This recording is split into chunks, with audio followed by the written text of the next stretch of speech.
Did you know the Romans and Persians fought a rivalry that lasted over 7 centuries? This was not just a fleeting conflict or a handful of battles, but a saga that spanned generations, shaping the destinies of empires and the lives of millions. Not a single war, but a relentless series of clashes, shaping the ancient world. These confrontations echoed across continents, influencing politics, trade, and even culture far beyond their borders. This was more than a fight for land or gold. It was a battle of pride, power, and 2 civilizations with opposing worldviews. Each side believed it was destined to lead, and neither was willing to back down. Rome, with its disciplined legions, saw itself as the bringer of order. Its armies marched with precision, believing their conquests brought civilization to the world. Persia, with its ancient kings and rich culture, claimed the East. Their empire was a tapestry of peoples and traditions, ruled by dynasties that traced their lineage back centuries. Their struggle began in the late Roman Republic and continued through the Byzantine era, as the Parthian and later Sasanian empires rose in Persia. The conflict evolved as new rulers and dynasties emerged, but the rivalry never faded. The battlegrounds, modern Turkey, Syria, Iraq, and Armenia, lands rich in trade and resources. These regions became the crossroads of empires, where armies clashed and cultures mingled. History often overlooks this epic rivalry, focusing instead on Rome's European wars. Yet the eastern frontier was just as crucial, if not more so, in defining Rome's fate. But here, 2 superpowers clashed endlessly, neither willing to yield. Their armies met in brutal battles, and their spies and diplomats waged silent wars in the shadows. Their borders met in a region of immense wealth and strategic value. Whoever controlled these lands held the key to the ancient world's riches and influence. This was a perfect storm of ambition and military might.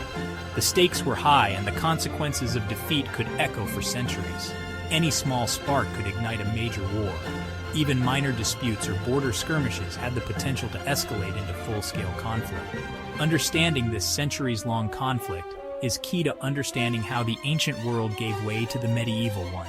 The legacy of these wars shaped the borders, cultures, and politics of the lands that followed.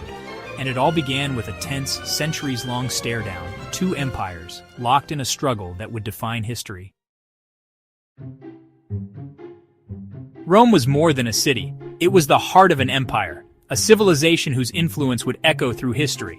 Its reach stretched from the misty shores of Britain to the sun-baked sands of Egypt, uniting a vast and diverse world under Roman rule.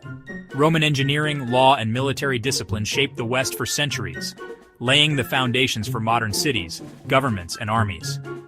Across the east stood Persia, first Parthian, then Sasanian, heirs to the ancient glory of Mesopotamia, and guardians of a civilization just as proud and enduring. The Persian King of Kings ruled a realm stretching from Iraq to India, controlling the legendary Silk Road and amassing immense wealth and influence. Both empires projected power over vast distances, fielding massive armies, building monumental cities, and developing complex governments to manage their sprawling domains.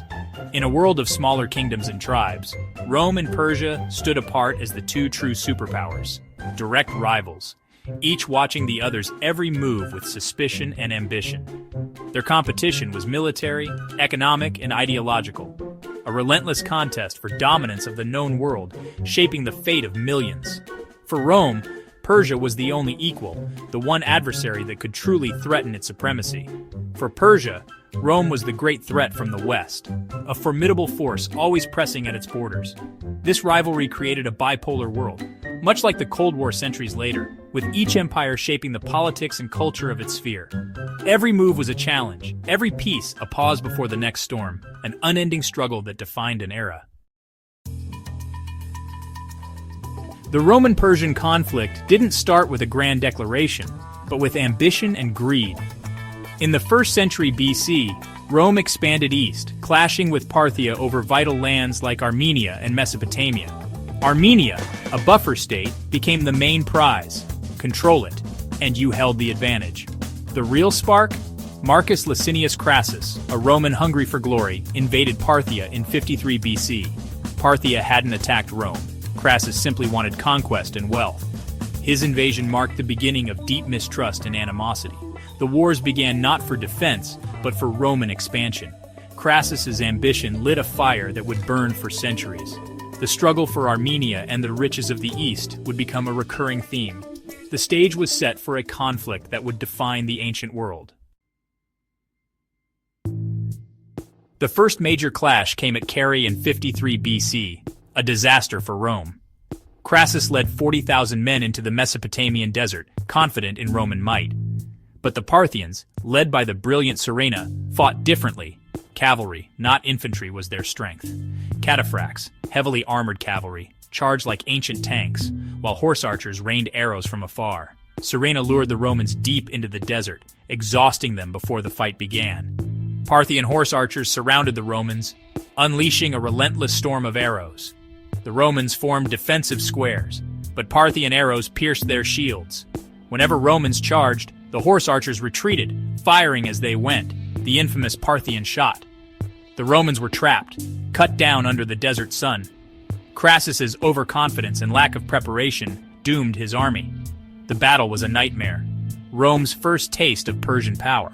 Carrhae became a symbol of Roman hubris and Parthian cunning. The rivalry had truly begun. As Carrhae turned into a massacre, Crassus's desperation grew. He sent his son Publius to break the Parthian lines, but it was a trap. Publius was killed, his head paraded before the Romans. Morale shattered. The Romans tried to retreat by night, abandoning their wounded. The Parthians harried the fleeing army relentlessly. Crassus was lured into a fake negotiation and executed. Legend says molten gold was poured down his throat, mocking his greed. Of 40,000 Romans, half were killed, a quarter captured. The defeat was total, a humiliation for Rome, a triumph for Parthia. The loss of the legionary eagles stung Roman pride for decades. Carrhae set the tone. Persia was no easy conquest. The wars would only grow fiercer from here. Rome's eastern ambitions had met their match. Rome's defeat at Carrhae left a deep scar, but the thirst for revenge lingered. Years later, Mark Antony launched a massive invasion of Parthia, determined to restore Roman honor. He assembled over 100,000 men, learning from Crassus's mistakes. Stronger cavalry, a new route through Armenia. But impatience doomed him. Antony rushed ahead, leaving his siege equipment behind. Parthian cavalry destroyed the isolated siege train, stranding Antony outside a fortified city. With winter coming and supplies low, he ordered a retreat. The Parthians harassed his army all the way back. Starvation, disease, and ambushes took a terrible toll. Antony lost over 20,000 men, his campaign ending in failure. Once again, Rome learned that Persia could not be easily conquered. The rivalry deepened, and the borderlands remained a battleground. After Antony's failure, Rome and Parthia settled into a tense standoff, with brief wars and shifting borders. Augustus used diplomacy, regaining lost standards, but the conflict simmered on. In the 3rd century, the Sasanian dynasty overthrew the Parthians, reviving Persian power. The Sasanians were more centralized, ambitious, and saw themselves as Rome's equals. Their king, Shapur I, launched devastating invasions, even capturing the Roman Emperor Valerian alive, a humiliation never seen before. Shapur's victory was immortalized in Persian carvings, Valerian kneeling before him. The Sasanian threat came as Rome faced internal chaos and invasions elsewhere. The struggle entered a deadlier phase. Persia was now more dangerous than ever. The borderlands became a permanent war zone. Both empires were pushed to their limits. The ancient rivalry had reached new heights. For 4 more centuries, Rome, now the Byzantine Empire, and Sasanian Persia fought almost non-stop. The wars devastated frontier provinces. Cities were besieged, captured, and recaptured. Vast resources were drained into fortresses and armies, not prosperity. Warfare became brutal and attritional. Sieges, not open battles, dominated. Both sides built massive fortifications, creating a militarized border stretching for hundreds of miles. The endless conflict exhausted both empires. Treasuries emptied, populations suffered, and political instability grew. Neither side could deliver a knockout blow. Every gain was temporary. The stalemate weakened both, leaving them vulnerable. Generations bled for the same contested lands, unaware a new threat was rising in Arabia. The stage was set for a dramatic upheaval. The last most destructive war between Rome and Persia erupted in the early 600s. Byzantium versus Sasanian Persia, two ancient superpowers locked in a struggle for survival and supremacy. King Khosrow II's armies swept through Syria, Palestine, and Egypt, conquering vast territories, and even threatening the very heart of the Byzantine Empire, Constantinople itself. The Roman Empire teetered on the edge of collapse, its sacred relics stolen, its cities plundered, and its people living in fear of total defeat. But Emperor Heraclius, refusing to surrender, launched a daring counterattack, marching his armies across harsh terrain and striking deep into the heart of Persia itself. At Nineveh, Heraclius shattered the Persian army in a decisive battle. Khosrow was overthrown by his own people, and a hard-won peace was finally restored.